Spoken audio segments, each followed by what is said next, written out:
morning. Let me let this lovely thing spool up. I feel like I'm smiling forever. So good morning, everyone.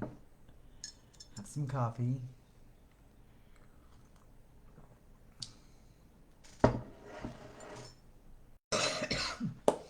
Good morning. I'm Stacy. This is Walking in My Shoes, and we are loving my veteran this morning. Um, great week we've had talking about basic training or boot camp, or I keep switching the titles back and forth, so hopefully when Sarah Kim posts them, she'll use the same title. Good morning, Stephanie. Um, we're going to talk about tools that we need. During basic training, our warfighters are taught how to defend themselves. They get proficient in using certain weapons. They learn hand-to-hand combat. They do what they need to do, okay, to learn to protect themselves and their buddies. And we don't have that tools. We're not given those tools. So we're going to talk about those tools. But first, before we do that, Stephanie did an amazing Wellness Wednesday. If you did not see it, it was very powerful about becoming unplugged. And sometimes we just need to unplug, back off, get out, let life stop for just a little bit. And it was incredible. So again, if you haven't seen that, you need to go watch that. Sarah, let me tell you, all those videos are amazing on YouTube. I put them on yesterday just on the playlist so we get the numbers up. Girl, I think I've only gotten like 13 because I didn't realize that there's like 186. So amazing again to you. Thank you. We have Let's Talk tonight. It's just us. We're not bringing in special guests. I think there's a lot going on, a lot we need to talk about as a community, a lot that we need to kind of get out, talk, just have some us time. So that is at 7 o'clock Eastern time tonight. Click, join us. We talk forever. So please join us for that as well. Alrighty, so thank you, Sarah. Just change the titles so they're all uniform. You're the best. So anyway, let me get on with our day today. Our warfighters, when they go to basic, they're taught the basic tools to defend themselves, right? I mean, they're taught to take a gun apart and put it back together. They're taught all those things, and we unfortunately aren't taught that. We're not taught how to take care of ourselves. We're not taught how to protect them. We're not taught how to navigate through them. None of that comes to us. It's kind of this trial by error thing. I mean, that would be like handing somebody a gun and saying, hey, what bullet fits this gun? Right? So you got this whole pile of bullets, and you got these guns, and you're like, okay, which one fits it? And in the crisis, you're trying to grab through and find the right bullet to go in the gun. That's insane. It isn't going to happen. It isn't going to happen for them. It's not going to happen for us. We have to have tools. We have to understand our tools. Again, y'all have heard me say this over and over and over again. Personal protection, self-protection is key. You absolutely have to have that outlet. No matter where it is, no matter what you choose to do, it is self-preservation. You must have that you time. That is the very first thing they learn. Defend yourself, defend yourself, defend yourself, defend yourself. First thing I learned in EMS. Who's the most important person on that ambulance? I am. Who's that most important person on that ambulance? Me. Thought it was self-centered. It's not. It is accurately true 100% of the time. You have to take care of yourself before you can take care of anybody else. So again, we've talked about this. We're going to really talk about some good self-care tips and stuff later as we do some more coming up into our series that we do. But you have to take care of you. It is critical that you take care of you. It's hard to do. Good morning, Jen. It's hard to do. It's hard for us to do. But it is critical that we do it. It is critical that we do it.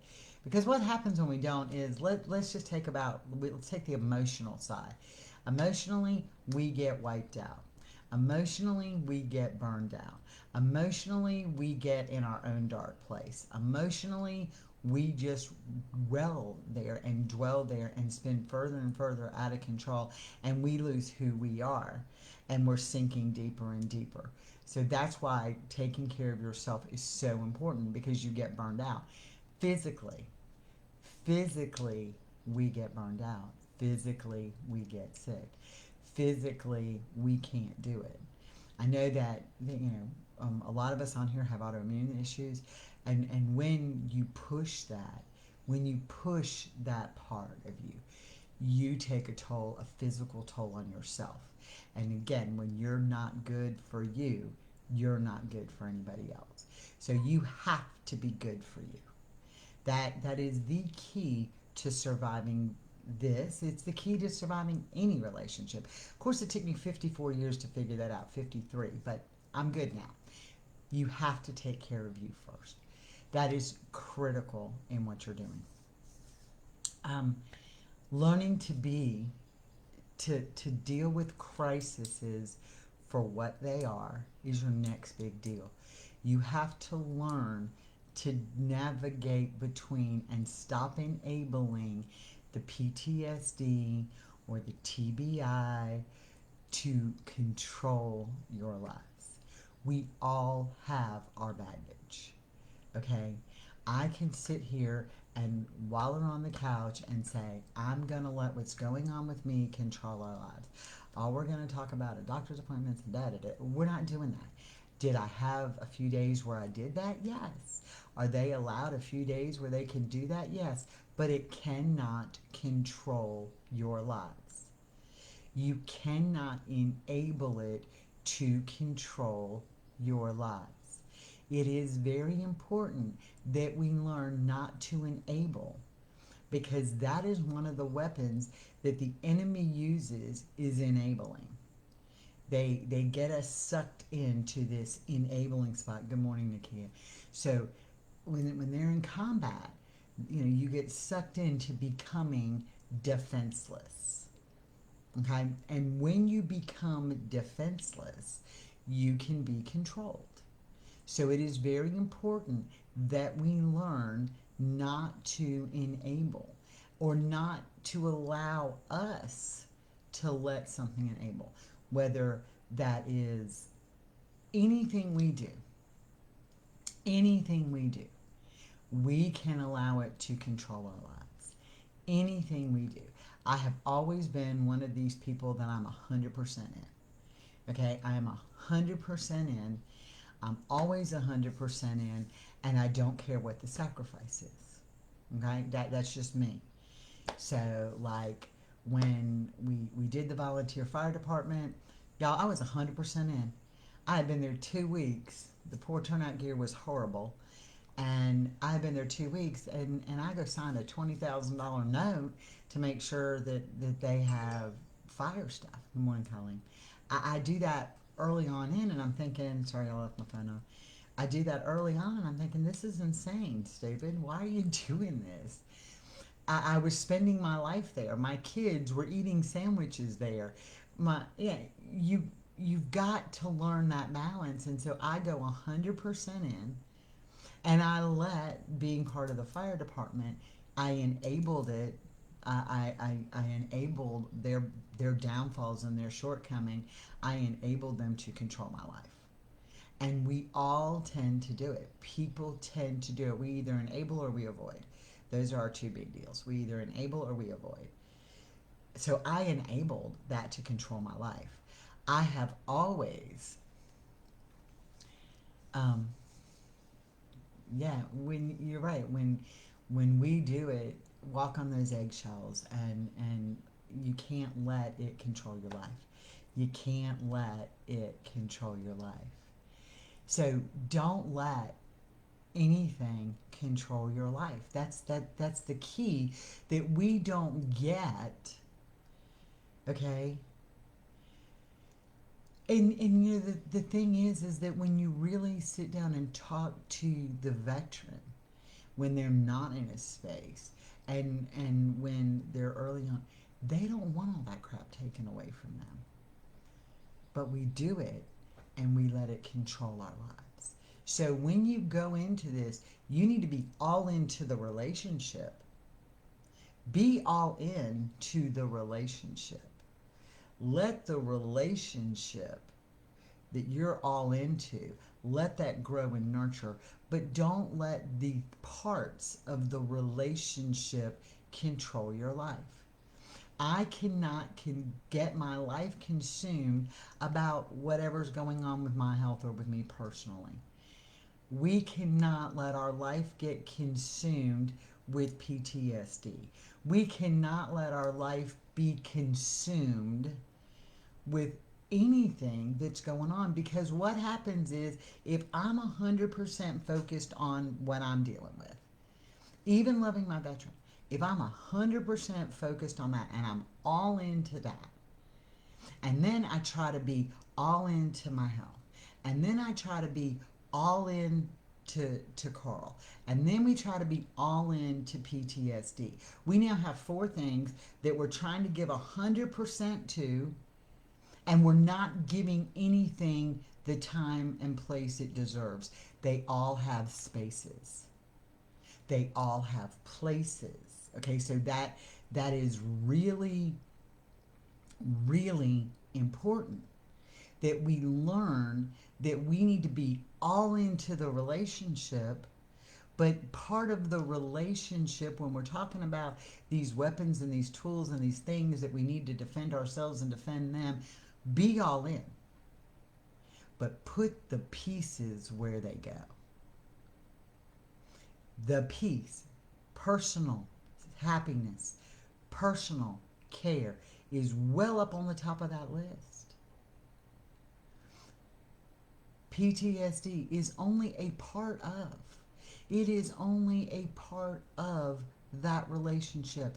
Don't enable, don't define.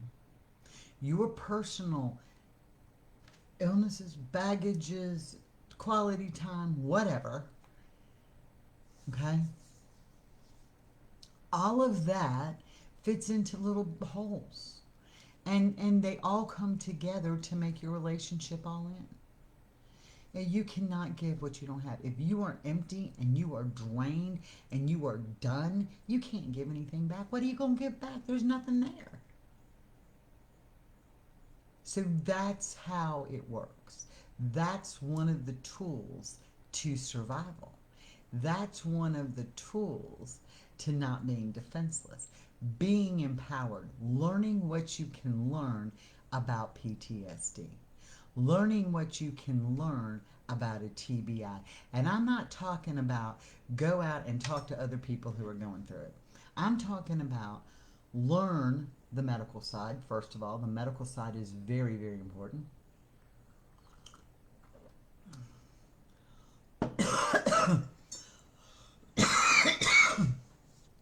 She's right. None of us want to be controlled, so don't get that back. Okay. And Stephanie, you're right. When we run on fumes and don't get our tanks refilled, it breaks us. This is such a bad story, actually. So, I was in EMS and in the ambulance, and they're diesel, and we live in the deep south, so lots of humidity built up. Well, we're taking a critical baby on a transfer. And the baby's on a ventilator, and all of a sudden, like, the ambulance just starts losing and wants to shut off. And I'm like, oh, crap, we're going to be in a mess. Pull it over. Things are fine. We start going again. It happens again. So I called and got another ambulance to intercept me. Just had somebody bring in an ambulance so I could jump in it with the patient and move on about my business, which we did. Things were fine, but these guys drove it back, and there was nothing wrong with this ambulance when they drove it to the shop. And they're like, you've lost your mind. I'm like, I'm telling you there's something wrong with it. Drive it. Drive it, drive it, drive it. And they did. And what they found was, when the tank got low, because of the humidity and the moisture here, Mouse wants to say hi again, because of the humidity and the moisture here, algae had formed. And so algae was getting sucked up into the fuel filter and was causing it just to stop. So I think Stephanie's thing, that when we run on fumes, our tanks, and don't get our tanks refilled, it breaks us. It does. It's very true. when you run to that bottom, and they'll tell you, don't ever let your car get below a quarter of a tank of gas, because you're sucking up the sludge out of the bottom of your tank. And we have to keep it full, and that is really important that we try to do that. So it is very important that we try to stay full. But how do you stay full when you're exhausted? How do you stay full when you let everything else control your life? How do you stay full when you are constantly doing this? See, what we don't understand, and you'll get a lot of people. So when I'm telling you to research and learn about PTSD, learn about it. Understand what it really is. Understand the triggers. Understand that nightmares are involved. Understand that they have moments. Understand that it comes in waves. It is post-traumatic stress disorder. Okay? Post-traumatic stress disease is what I'd really like it to be called, but oh well. It is in pieces. So it is very, very, very important that you understand what it is. You also have to understand what it's not. Okay? And in the medical field, we say you have to know what normal is to understand abnormal. And Nakia said you got to understand abnormal to understand normal. And I think they go hand in hand. But you have to understand that dates, times, moments. Look, I have dates. We all have them. I don't let that date make me sit on the couch all day and veg out and do nothing. Right? I don't. I have dates. I may cry. I may get over it. I may be in a little off. But you know what? At the end of the day, things still have to be done. They still have to be done. So you have to understand that. So you've got to understand in the PTSD side what is their nightmares. They're going to be there. They're going to be there. You can't stop them. You can't make them go away. It is something they're going to have. Their triggers, they're going to have them. And it may trigger them, but learning to communicate through them will make it not be what it is. So do not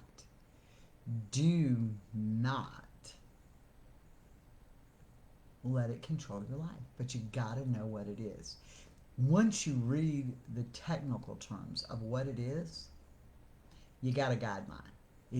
Now remember, this is just a vague, let's raise your hand, we think this is what it is, because there's not a whole lot of science behind it, but you got to know what it is. You have to know effects of a TBI. You've got to really do your research. You've got to get those points out. Then you take those and you're like, okay, this is a sign and symptom of a disease, period. Do you have all of them? No. Okay? Can the signs and symptoms be managed? Yes. Will they ever go away completely? No. So understand that all that list is a list of potential signs and symptoms of a disease. Start thinking of it as a disease. So when you're learning what PTSD is or a TBI is, look at it and say, these are signs and symptoms of a disease. Do we have to have all of them? No. Does my veteran have all of them? Probably not. Because all they have to have is like 2 or more for 3 months. I mean, and that gives you TBI or PTSD. So they don't have to have all of it. But what happens is that we look at what all of it is. Our veteran looks at what all of it is. Because, they're all given that brochure that I told y'all needs to be ripped up and used for toilet paper. And so now they're taking this list and they're saying, oh, I have this, I have this, I have this, I have this. Okay, so you have to be careful in learning what it is and what it isn't. What really is there. And y'all, as far as sleep goes, I get so tired, I lay down at night to go to sleep and I am up 3 hours with my brain unwinding. It is ridiculous. I lay there for 3 hours. But I do take a nap every day because I'm important and I have to. And Carl and Nakia tell me I do on a regular basis. So, but y'all really do your research. You have to know what you're dealing with. But you also have to know not to take things that come up and say, oh, I think that was on the PTSD list. I think that was on the PTSD list. So let me excuse this because it was on the PTSD list. Girl, I'm telling you, a nap is the greatest thing God ever invented. Just saying. So don't push that in there. Be very careful. Be very careful that you don't do that. Y'all look at your side effects of any medication you're on. I don't care if it's aspirin, whatever. Look at the side effects. You can make yourself have every one of them. They're vague. They're vague as crap. Dizziness, da-da-da. Same thing with PTSD. Do you get upset? Oh, yeah. Do you get this? Yeah. So we excuse this for this. They do something ridiculous and they're like, oh, it's part of my PTSD, just leave me alone, because that's been the mentality that they've been allowed to say. That's been the mentality they've been allowed to say. And Nikki's right. Don't make your veteran fit the list. Not all shoes fit. You know, I wear a size 9 shoe, but girl, I have to go like try them on because not all size 9s are comfy. Can I just say that? So don't do that. When you're learning these tools, don't do that. The other key thing, and I'm telling you this, I agree with what Angie said the other day when we were watching Medicating Normal, with what Dr. V said. When I tell you this, I want you to research this. I don't want you to tell me what I'm telling you and take it as truth. Be careful what you listen to. Be careful what you deal with. I am a yeller, I am a spewer, I am a vomiter of ick. I've been that way forever. Okay? When I get mad, I throw things, I pitch a temper tantrum. I have always done that. But it doesn't mean that I am in the middle of a PTSD moment and I am triggered or I am this. No, it means I am a brat.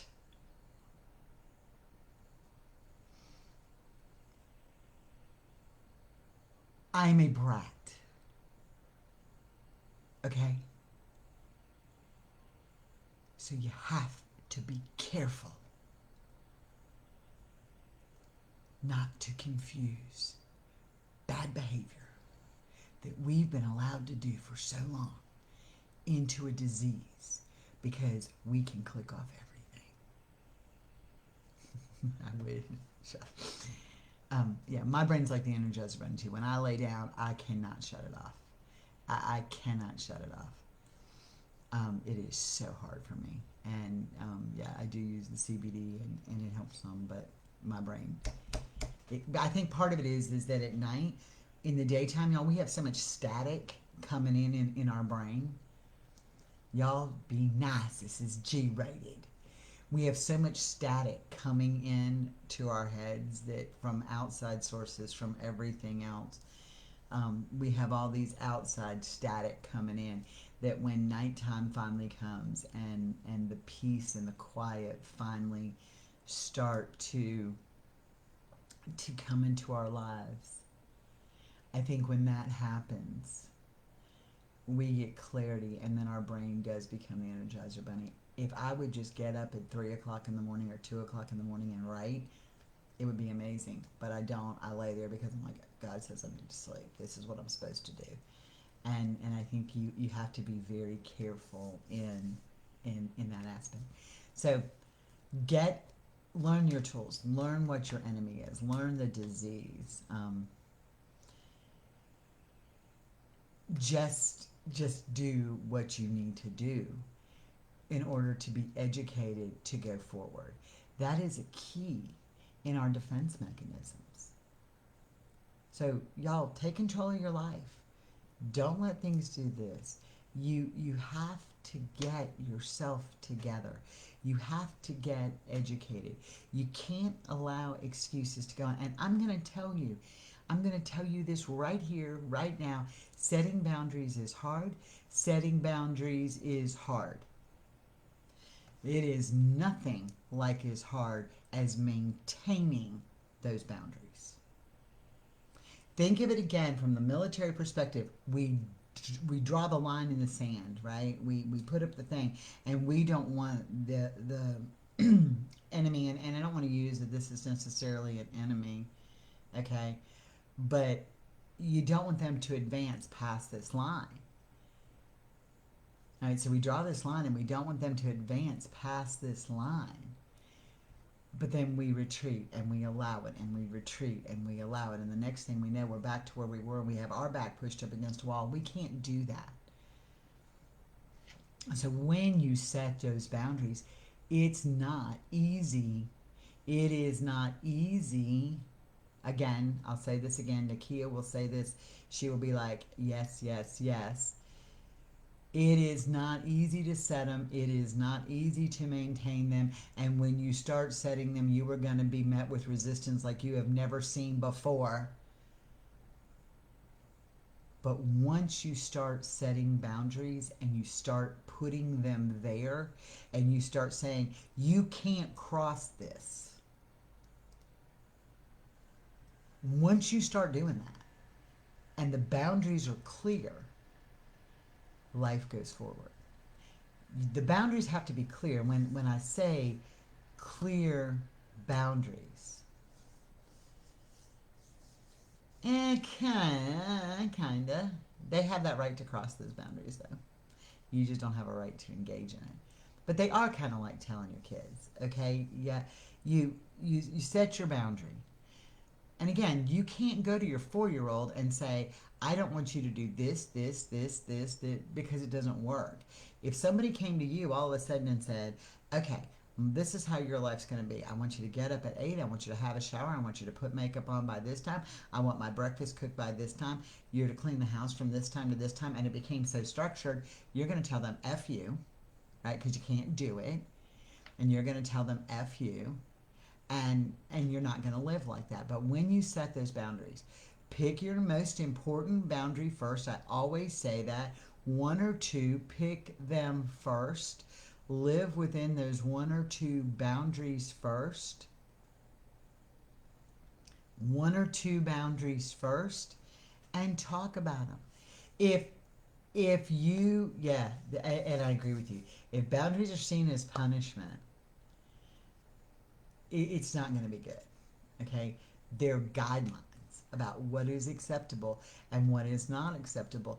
But here's the key that I have found. We all have different perspectives in this. My boundaries are my boundaries, okay? If I set the boundary that says, you're not gonna yell, okay? And I can't stop him from yelling. Just like if he says you're not going to yell at me, he can't stop me from yelling. But what we can do is stop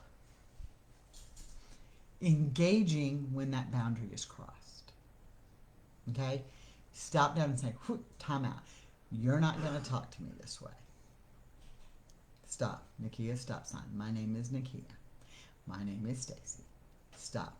But by the same token, you have to understand that their name, Carl is Carl, Richard is Richard. You have to be able to allow them to have their individuality, and you have to allow that to happen. You don't have to engage in that boundary once you set it. When you say you're not going to continue to do this, I am not going to allow this into my bubble, because that's a better terminology. Because if you start with you're not, you're going to screw things up. You can't control them. You can control how you react to them. With anybody, with any person. Okay? And you're going to understand. Nakia's right. They're going to set boundaries. They're going to set boundaries for us. And good for Mike. I don't like how you're speaking to me, and I'm done talking until you can get back to being respectful. Good for Mike.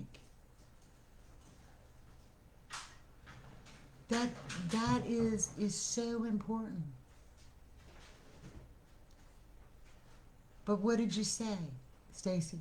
The first time I did that and said, I'm not going to allow you to talk to me like that, things went south even faster. However, the terminology is, I am not going to be spoken to like this. Not you doing it, but here's the key. If you tell your veteran, you're not going to speak to me this way. You're not going to speak to me this way. You can't allow anybody else to speak to you that way. And the key is right. It will go south in the beginning. It just takes some walking away. It takes some putting your stop sign up, whatever works for you. There is going to be resistance in the beginning. There was for us. If either one of us said, you're not going to talk to me this way, or you're not going to do this, or I need a break, I'm done for a minute, I need to breathe, I need to get myself through this, okay? I need to get through this. I need to clear my head for a minute. We both followed each other around like a puppy dog. Like a chihuahua, like a mad chihuahua. Because we couldn't finish. We wanted to finish, but we couldn't have a good conversation where we were. But until we learned that it was okay for either one of us to walk away for a minute, until it was okay for us to say, hey, stop, and respect that in each other. I can remember the very first time. That I did this, right?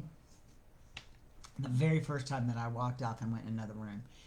And I was like, it was not good. It was like this chihuahua. So then I said, I need 5 minutes. 5. And I went in the other room.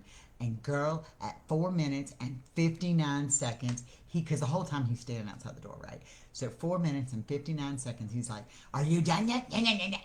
And it was so funny because I had to learn that if I said 5 minutes, in order for me to be true to my word, it had to be 5 minutes. And that to me was so funny. And it was just one of those things that we had to do.